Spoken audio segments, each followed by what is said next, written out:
All in Sports Network. We love sports.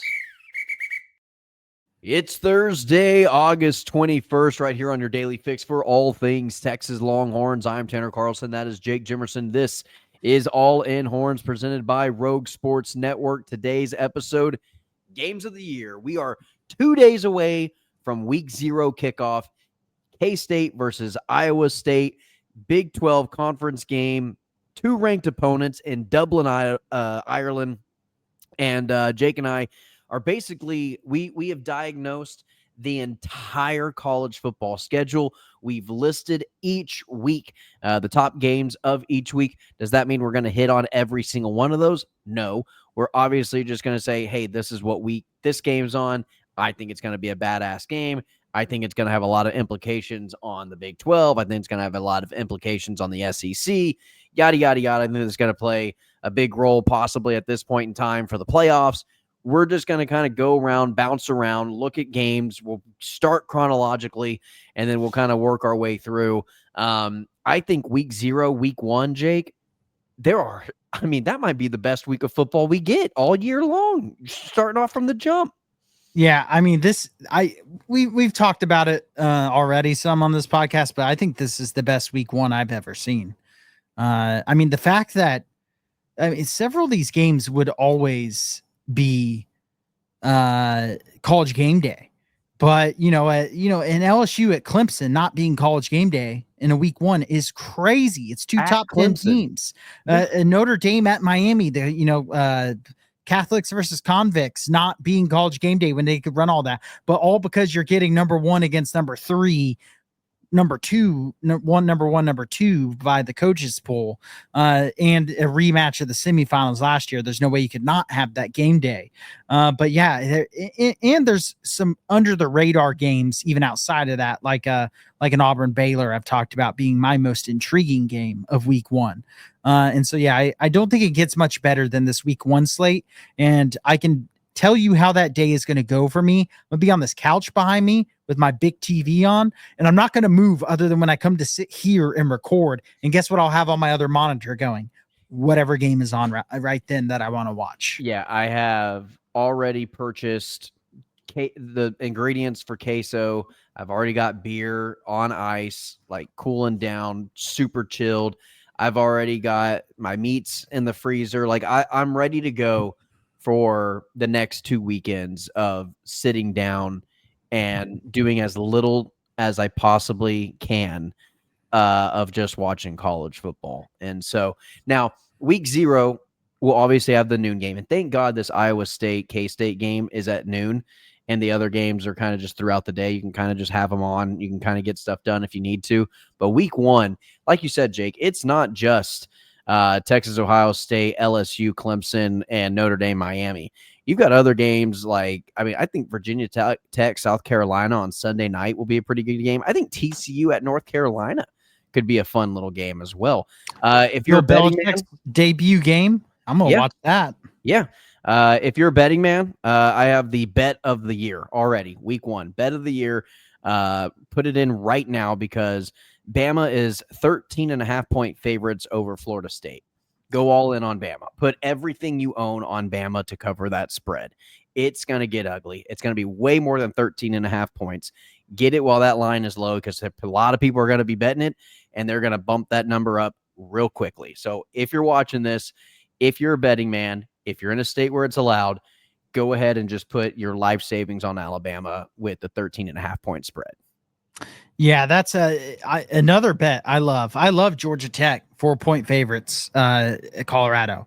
I love that bet. I think Georgia Tech's going to be a much better football team, though their coach did worry me. I don't know if you saw the Georgia Tech coach talking in their press conference. I guess they had a bad day of practice or something. He's just like, I don't care if we can only run 2 plays in week 1. If that's all we can execute, that's all we're going to run. And I was like, hold up. I've been pumping y'all up quite a bit. I think that's a great sign. I think whenever you've got a team that's kind of getting a lot of hype and then the coach has the expectation, the standard of, oh, we have bad practices and makes it known and wants his players to hear about it, I think that's only a good thing for the program personally.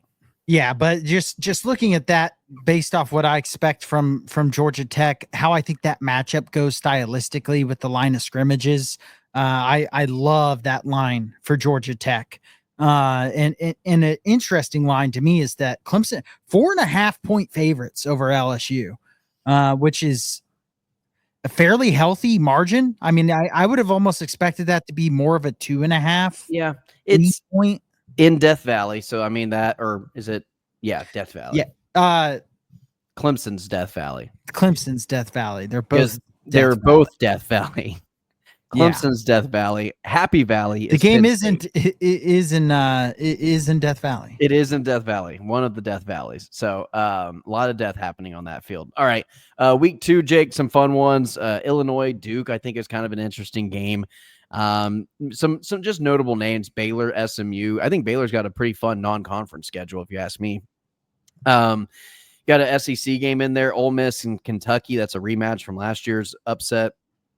The old rivalry, Kansas and Missouri. That's an old Big 12 rivalry. But the big one, I think, that stands out to everybody, number 14, Michigan at number 18, Oklahoma. And not knowing what to expect from either one of those teams, really. I mean, new quarterbacks for both teams. You got the number 1 recruit in the country, overall recruit. I will say, I kind of like that line, though, as far as if you're going to really start betting ahead. 2.5, Oklahoma's favored by. I think Oklahoma's going to win that game. I don't love betting on a true freshman quarterback just because of his recruiting ranking, going on the road in a tough place to play and winning week 2 when Oklahoma's going to have a really good defense. Well, this was Oklahoma Sooners' biggest, like their fan base had their biggest complaints last year because they had no primetime games against good opponents. All their primetime games and home games even were against scrubs, which, I mean, they didn't have a good team in the non-conference. Yeah. But I mean, they did have Alabama at home last year and Tennessee as well, which I think was game day. Yeah, but they didn't have a Michigan coming into town for a night game, non-conference wise, and so I think the fans at Norman are going to be loud and proud and pretty hyped up about going into this game for sure. Which this game will be College Game Day, I imagine. It was the best game by far, week 2. Yeah, I mean, if Baylor beats Auburn, Baylor SMU could make a run for it. Baylor could be ranked week 2 if they beat Auburn. If they beat Auburn, they'll be ranked, I think, because they're at 26, I think, based off receiving votes. And so Baylor to me would be top 25. You could definitely make an argument for that in-state game to get game day, but they also might not want to do a Texas game day after, in the state of Texas after doing a Texas game. I don't know it, but I would imagine it's going to be at Michigan, Oklahoma, just because that's not a matchup where you see very often. I think we'll see Baylor SMU more often in the future than we will a Michigan OU. I agree. Week 3, Jake, another Clemson game. Clemson at Georgia Tech. That might be a precursor to the ACC championship game if you're as much of a believer in the Georgia Tech Yellow Jackets as Jake is. But then, you've also got A&M at Notre Dame. You've got number 15 Florida taking on number 9 LSU. You've got number 5 Georgia taking on number 24 Tennessee. Wisconsin and Alabama, a fun non-conference game, and obviously Pitt and West Virginia. What is the rival? What's that rivalry called? It's a fun one, but that game has felt like it's always been a great game every single time these two have matched up. The backyard brawl. The backyard brawl. That's right.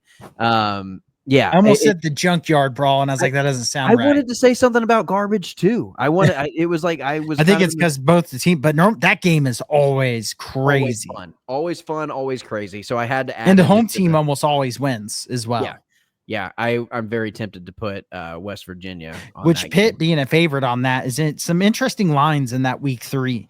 I think Notre Dame getting 7 against A&M is a lot of points for a game that's probably going to be low scoring. It's going to be a very similar game to last year at A&M, I think, which was a pretty close game. I think 7 is a lot of points for that game, for the styles those teams are going to play. And I think A&M is going to end up probably being I wish they were ranked higher, because then I would think they're going to be worse. The fact that they're only barely in the top 20 makes me think they'll end up probably being maybe a little better than their ranking with how their schedule lays out.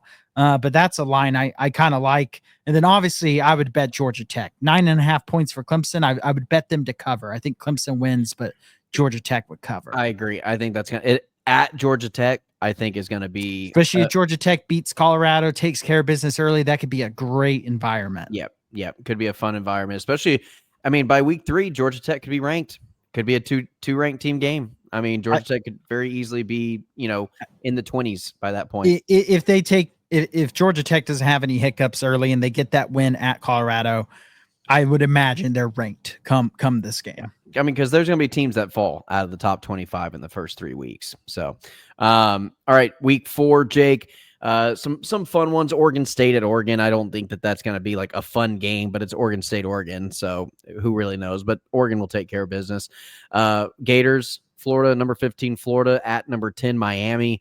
Miami is 3-point favorites at home. You've got Arizona State at Baylor to start Big 12 playoff. I think that's a really exciting game. Illinois at Indiana in the Big 10 is really fun. SMU and TCU is a big rivalry. Auburn and Oklahoma, you got Jackson Arnold going up against his former team on the road back in Norman. And then I think a Big 12 game that a lot of people are sleeping on, the Utah Utes, Texas Tech, number 23 at Utah. Might be a fun one. Yeah. Also in Auburn, maybe Jackson Arnold. I don't know if you saw what Hugh Freeze said this week, but he said they're going to play all 3 quarterbacks week 1, which means they have no quarterback. I really like the Baylor line if that's the case. If they actually do that, I love the Baylor line, but you can never trust a coach what they say going into it. But if that's true, I would be very worried if I was an Auburn fan, if that was true. You might have a tough year if that's the situation you're going into. I think Florida Miami is game of the week. Yeah. I think that'll be College game day. That'll probably be about a 50-50 crowd as well. I also think that the game day people want to go to Miami over going to an Indiana. I think they'll choose going to South Beach over going to wherever Indiana. Also, it's just a better game. Indiana, people talked about Indiana being disrespected last year a lot during the season. Them being ranked this year is just a complete basing off what they did last year. Because with all that they lost, I could just be wrong, because obviously Signetti's a great coach, but all he does is win. Google him. Yeah, all he does is win. Google him, but I think maybe he'll do a little bit more losing this year. We'll see. Week 5, Jake, should be a fun one. LSU at Ole Miss is a fun game. I think Oregon at Penn State. Obviously, that's the whiteout game. But you've got number 7 Oregon at number 2 Penn State at the same time, same kickoff. Number 8 Alabama at number 5 Georgia. Got to do Oregon Penn State for game day. I mean, it's the whiteout. It's the whiteout. You're going to hit plenty of SEC games during the year. Yeah. When you have a big game like that, that's outside. Have one of those 2 teams screw up until this point. I mean, Penn State's not going to. If Penn State loses a game before this game, it would be the biggest upset in the history of college football, because their non-conference schedule is maybe the worst schedule I've ever seen. Yeah, no, it would be Oregon who slips up, but I mean, they have Oregon State, Oklahoma State, and Oklahoma State's going to be horrible. Yeah. Oregon State's going to be decent, so maybe that could be a game. Troubles breaking in, the new quarterback, things like that. But right. I would imagine that they're both probably top 5 teams at that point. No, I would agree, Jake, because probably Texas or Ohio State probably going to drop out to 3, 4, 5 range, maybe around there. I would think. Yeah. Whoever loses. But yeah, I mean, Alabama, Georgia, that's always going to be a classic. That's going to be a fun one. I mean, that game, we know the recent history of that game. Kirby Smart can't beat Alabama. He legitimately has an Alabama problem on his hands. Yeah, I mean, he kind of curbed it for a little bit, but it's kind of been an issue again, because let's not forget, 2 years ago, Alabama got in the playoff over that Georgia team because they beat him in the SEC championship game, and that Georgia team was better than that Alabama team. Yeah, by a lot. And yeah, I mean, Georgia maybe even beats that Michigan team that Alabama lost to in that playoff So game. we could have a circle going in the SEC, especially if Texas starts playing Alabama, where Texas maybe has Alabama's number and then Georgia has Texas's number, and it's just a triangle of It's a circle. losses. It's a circle, It's a circle of losses. not a triangle. Yeah. If anybody gets that movie reference, please drop it in the comments. I really want to hear if anybody has something to say about that. Week 6 is pretty fun, Jake. You want to go through some of the games that you like? Yeah, I mean, obviously Texas at Florida, and K-State at Baylor could be a pretty big one. Really fun one is Boise State at Notre Dame. Oh, sorry. I mixed in week 6 and week 7 together. Sorry, it needed a space there. But anyway, week 6 is kind of weak, but week 7 has a better lineup. Sorry. That's poor spacing by you on the doc, but that's that is my okay. bad. Yeah. I think Boise State at Notre Dame is the most intriguing game. That could be a game day game if they don't want to do another Texas game that early. And depending on how Florida does, Florida could have a couple losses at that point. Florida could be close to not being ranked at that point just because of their schedule and them dropping games. Not to think that I would necessarily agree with that. I would still think that they're a top 15 team in the country despite losing to Miami, despite losing to LSU, if that is the case.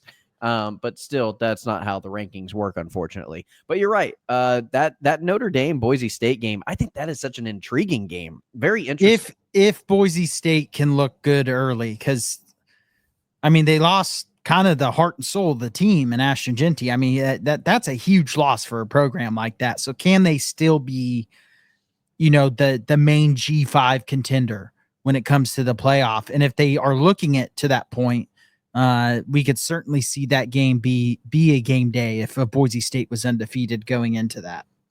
All right, Jake, week 7. Now that's the week that I'm actually really looking forward to. That's Texas OU week. But also on top of the Red River game, you've got Florida at A&M. You've got Michigan at USC. You've got South Carolina at LSU. You've got Indiana at Oregon. Georgia at Auburn, which, maybe the weakest of the bunch. But you also have Ohio State at Illinois. And that game is really intriguing to me because if Illinois gets past Indiana a couple weeks ahead, and then they go down and they're undefeated, and you've got undefeated Illinois, and you've got undefeated Ohio State in week 7, this is going to be a big boy game for Illinois. It could be the biggest game in their program's history. Yeah. I mean, that could be college game day. If Illinois is undefeated, they're number 12 right now. They're undefeated by week 7. Where do you think they're ranked? I mean, top 10 for sure. Win over Indiana. They could be creeping towards the top 5, depending how things shake out. Top 7, top 8. Yeah, top 7, top 8 at least. I would think, and so that, and college game day is going to take it. If that game is a top 10 matchup, college game day is going to go to it, regardless of South Carolina, LSU, Oklahoma, Texas, just because they can always go to those games. The chance to go to Illinois, a school that I don't remember them ever being at off the top of my head, for what would probably be that program's biggest game ever. You have to imagine they would take that. And that is the marquee game on Illinois' schedule. They have Indiana, obviously, but when it comes to the top dogs in the Big Ten, if they can beat Indiana, even if they lost to Ohio State, they'd have a good chance to make the Big Ten title. But if they could take down Ohio State, they could be fighting for a top 2 or 3 seed in the playoff come later in Big Ten season. I know, and I just think that that's such a big opportunity for a team and a program like Illinois. But yeah, I'm excited about that. I think an Indiana and an Oregon could be fun if it's just a high flying, a lot of points being scored, just good offense, being scored out there. But again, I think Indiana is going to get outmatched by big teams just consistently. I think that's just what the program is. Indiana's schedule this year is a different animal than last year's. They went from a little kitten to a lion. I mean, they went from house cat to big cat. I think it's going to end with them getting devoured. Week 8, Jake, long list of games. One game that stood out to me, number 19, Texas A&M at Arkansas. game not being played at AT&T Stadium, instead being played at Arkansas. Is it? For sure. That's what I saw. According to the ESPN website, it was at Fayetteville, Arkansas. And I thought that was extremely interesting to me. Yeah, it looks, I think you're right.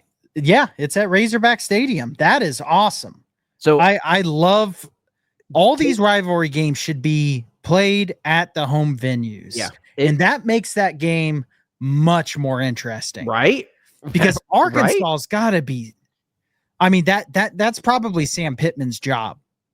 If they lose that game, I mean, they have been whipped by Texas A&M in the SEC, close. which is not a place you want to be up to this Bad point. place. With It's a with bad how place to be. with how A&M has been up to this point in the SEC, that's not a place you want to If be. A&M is putting belt to Mike ass Elko. on one program, you got problems. But they're like, I mean, I think they're like 1-10 against A&M or No, something. it's bad. And almost every loss is just they lose in the most ridiculous, like they fumble at the goal line, it's returned 100 yards type way, consistently. They A&M the game to A&M that consistently. Arkansas is the only team that A&M's their way against A&M to lose. So very happy to see that game is, not being played at a neutral field. We need to see more of that. Yes. Moving away from that, other than, like a Texas OU, there's. And I still think, like last year, there was no reason why Boise State and UNLV should have been played in the Raider Stadium. It should have been played at UNLV. Put it on the campus. Especially a game like that, it's not going to sell out that stadium. It just makes no sense. Yeah. But I think probably the biggest game of the week, that week on paper is Texas Tech at Arizona State. I mean, that could be for first place in the Big Ten because you have Arizona State getting all the preseason hype, or Big 12. And then you obviously Texas Tech probably has the best overall roster in the Big 12. I think it's a Big 12 week. I mean, that whole week 8 is going to determine a lot for the Big 12. And I think the Big 12, Jake, might be one of the most, if not the most exciting, unknown, unpredictable, insane conferences that we're going to have this year. But that week you've got Utah BYU, which is always a big rivalry. You've got Baylor TCU, which is also another big rivalry. But yeah, I just think that there's going to be some big games. Tennessee, Alabama. I think Alabama's going to handle Tennessee. I'm not very high on Tennessee this year at all. But yeah, I mean, in SMU taking on Clemson, that might be kind of a fun game. It's a rematch of the ACC championship game last year, which ended up being a really good game. I feel bad for SMU fans, but that was a fun, hard fought game from SMU last year. But yeah, I think, and then also the USC at Notre Dame. Notre Dame's got a fun schedule this year. I might be watching a lot of Notre Dame games this year. Yeah, I mean, I already kind of want to watch Jeremiah Love play anyways. And I like Marcus Freeman. Yeah, and I normally hate Notre Dame, but I can't with Marcus Freeman. I really just have a lot of respect for Marcus Freeman. I like him a lot, but I think this is probably one of the more fun schedules I've seen Notre Dame have. I mean, their first 2 games of the year are Miami and A&M. I mean, that's a great start to the season. Remember, everybody, these programs have their schedules just about scheduled out all the way, at least non-conference games, which is all of Notre Dame. They have them scheduled out years in advance. This isn't a year-by-year basis. And so, like, everybody complaining last year about how weak Notre Dame's schedule was, like, Texas has non-conference opponents scheduled until, like, 2030. Like, so some of these teams that they have just happen to be good now whenever they scheduled them 4 or 5 years ago. Some of them happen to just be really bad when they were scheduled 4 or 5 years ago when they were supposed to be really good. And I think people forget that, some of the games that people thought weren't good, like at Georgia Tech, that was an impressive win by Notre Dame last year where they kind of pummeled Georgia Tech 31-13. They played at A&M. They never will get over the fact they lost Northern Illinois. Yeah. Crazy game at home. Yeah, when you look at how the season ended up and everything, that has a very big case for the biggest upset in college football history. It's up there. People talk about Appalachian State, Michigan, but that Michigan team ended up not being good. Yeah. I don't Notre even Dame know if was they made a bowl game that year. Notre Dame was in the national championship with their one loss going into national championship being to Northern Illinois at home. It's pretty insane when you think about it that way. Week 9, Jake. You've got Alabama at South Carolina. South Carolina nearly beat Bama last season. I think South Carolina is one of those teams that's on the rise this year. A lot of LSU, a lot of A&M on this list, by the way, just because they play so many ranked opponents. A lot of Florida on this list. But number 19, A&M at LSU. Should be a fun one. I think Kansas has the potential to make some noise in the Big 12. I don't know if they will. I just think the Big 12 is very deep. It's very diverse. It's a lot of parity in that conference. Number 17 against K-State at Kansas. Ole Miss and Oklahoma play that week. And then, I think week 9 has potential to have some decent games in it. Yeah, Kansas is an interesting team because they've gotten a lot of hype in the last couple years because they had started to look better and they kind of fell short. This year they're not getting the hype behind them, but they still have Jalen Daniels. If he can stay healthy, you have to figure that's going to help them a lot. Play like he did in the second half of the season and not play like he did at the beginning of the season last year. They should be a decent team. Now they did lose Devin Neal. Great running back, was like 90% of their offense. Where can they make up that production on the offensive side of the ball? Yeah, and obviously, they losing their OC hurt them a lot last year. He went on to Penn State, and so but KU will be an interesting team to kind of, and we'll get a decent idea of how they are that week 3 matchup. That'll be a lot of fun. We mentioned at Missouri, kind of bringing that rivalry back. I like that. I like that game a lot. I'm around a lot of KU and Mizzou fans down here in Kansas City. They hate each other. I didn't realize how much they hated each other until I kind of have been more a part of seeing it. Would have loved you to be in that area whenever they were like number 1, number 2. Oh yeah, I would have found my way to Arrowhead for that game. Chase Daniel and Todd Reesing were the quarterbacks of what was it, 2007? I think it was 2007. What a crazy year for college football that was. Number 10, week 10.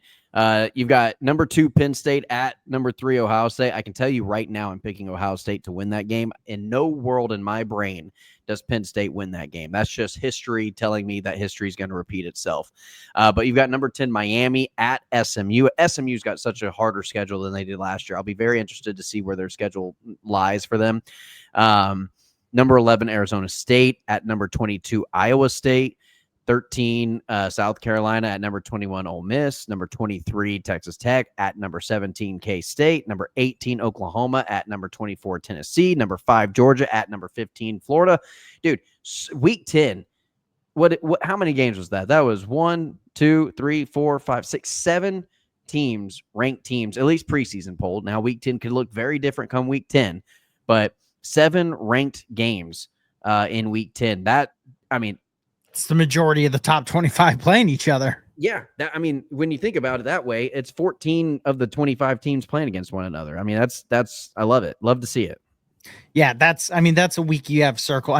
Again, week 6 is probably the one, but I think if I remember right, there was some fun close to ranked team games in week 6. And again, I'm not putting down every single. No, we're already talking about too many games as it is, but I don't think there's a week this year that is as weak as we've seen in some previous years. I really do think this is a great slate of college football. You're very much getting rid of every team playing an FCS or a cupcake on the same week.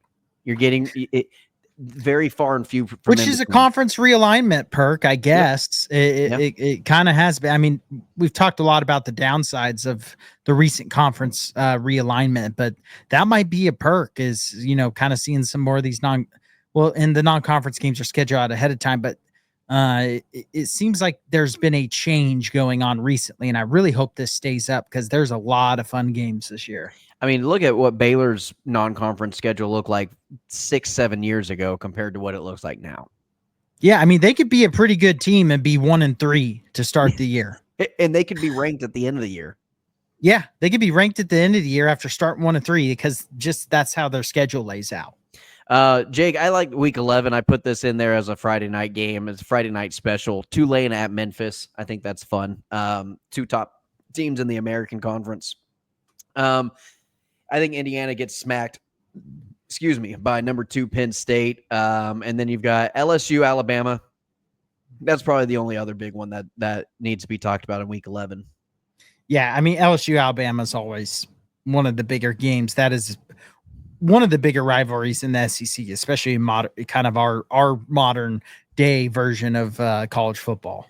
And of course, you got Pat McAfee's favorite chant that he does at LSU. Oh, Unfortunately, that one will be at Alabama. You just butchered that, by the way. Gonna get us taken off YouTube. And then, okay, so week 12, Jake. I think Clemson Louisville is a fun one. That's a Friday night game. Also, college game day, inevitably week 12, unless something happens horribly wrong to one of these two teams. Texas, Georgia, at Georgia. And then you've got Notre Dame at Pitt. I still think that's kind of a fun game for Notre Dame. Oklahoma and Alabama. That's a rematch at Alabama this year. And then South Carolina at A&M, another redemption game for Texas A&M to try to redeem that loss from last year. And Florida Ole Miss, again, another redemption game. That might be redemption week. Week 12 might be redemption week. Texas going to Georgia. You've got Bama trying to beat Oklahoma. You got South Carolina trying to beat A&M. And then Ole Miss trying to redeem their loss against Florida last year. A lot of college football destinies were determined by those games a season ago in terms of Alabama missing out on the playoffs. Their loss to Oklahoma probably sealed that fate of them not making the playoffs last year. Same thing with Ole Miss. If Ole Miss beats Florida last year, they might be in the college football playoffs as an 11 or 10 seed. So I think a lot of these games, A&M losing to South Carolina, really messed up their chances at postseason, and so I think that week 12 might be a fun little revenge week, I think. Yeah, and Ole Miss, I think maybe the hype has fallen off on them compared to last year because they lost Jackson Dart. But I think Austin Davis is his name, the quarterback that's coming in for them, looked really good whenever he played for them last year. And I think Ole Miss could be a team that's flying a little. Georgia, did he not? Didn't Jackson Dart get hurt in that Georgia game? He came in for at least a quarter or a possession and might have been the case. I think that was the case. Yeah. But regardless, he looked good against some good teams whenever he had to see some play. For sure. And so Ole Miss could be a team that's kind of flying under the radar. I mean, number 21, they're obviously not completely under the radar, but they're a team whose stock could be rising whenever it gets to that point in the season. And they don't have a lot of these games on the games of the week that I found for each week, meaning that their schedule probably is pretty favorable in favor of them. USC at Oregon in week 13, that might be fun. Tennessee at Florida, and then Pitt, Georgia Tech. Week 13 is kind of a weak week, to be honest with you. Yeah, I mean, some of those games could end up being big depending on how USC is doing. And again, some games that we're not talking about might be huge. It might be ranked games by this point in the season. And Tennessee, Florida is always a fun one as well. Yeah. So, some of, like you said, there could be some big game. Now we're getting so deep in the schedule that so much stuff could change by this time. Yeah.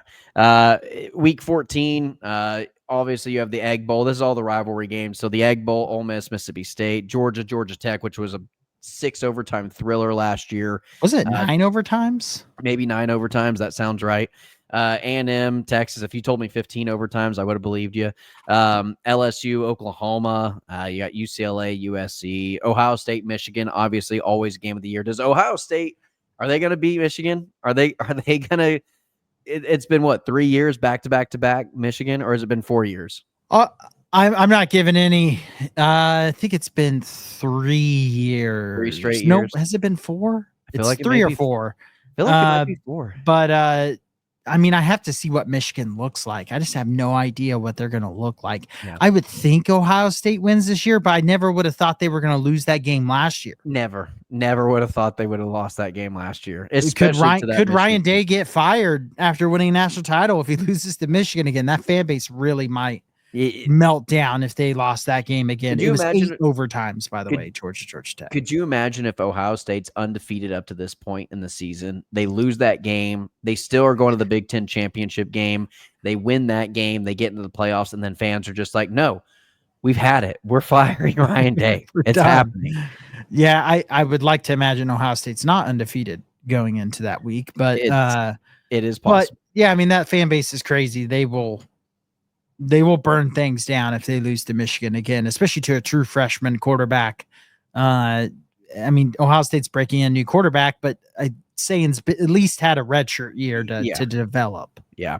And then Clemson, South Carolina, that was a really fun game last year as well. And then obviously come week 16, following all the conference championship games, Army Navy, always one of the games of the year, and kind of puts the old stamp, puts the old closing door on puts a nail in the coffin of the regular season. And so that's our games of the year preview. Game of the year. Is there any game specifically that you're pointing to that is going to be the game of the year? That's such a tough. I mean, Texas, Ohio State. If you just look at it from a ranking perspective, from preseason rankings, week one is pretty crazy just because it's a semifinal rematch. It's Arch Manning's first game. Saban is a 5-star quarterback that's making his debut. That has a lot of hype behind him. So yeah, that is, as far as hype goes, that's probably the most hyped up game. I don't know if that'll end up being game of the year just from a football played. Week one typically is a little bit more sloppy. And so I think that game could end up looking a little ugly at times. So I don't think that will end up being game of the year. So, I'm going to stay with Texas because this is a Texas podcast. Texas at Georgia will end up being the game of the year. I don't know who's going to win it. Not making that prediction. We're way too far away from that. But I think that ends up being game of the year. All right. Love it. I would agree with you. I think it's a game of the year is going to be a game that we don't even realize, but it's gonna have playoff implications of two teams, win or lose. They probably would have gotten in. That team jumped up, got a playoff spot, is going to be 10-11, seed, something along those lines, at an at-large bid. And it'll be like an overtime game or something crazy happen in a Big Ten game or a SEC game, and it booted one team out and it got another team in. And I think that'll be one of the most important games. It'll be a crazy game. It'll have implications that we won't even know that until the weeks after the fact that it happened. Yeah, I mean that's how it works. That's why making a prediction of game of the year at this point is it's clickbait, but that's fine. We're a YouTube channel. We got to do a little clickbait, little clickety click. All right, Jake, that's going to do it for today's episode. Thanks for listening. These episodes getting longer and longer every episode as we get closer and closer to college football season. But that's Jake Jimerson. I'm Tanner Carlson. As always, ladies and gentlemen, like, share, and subscribe, and hook 'em. All in Sports Network. We love sports.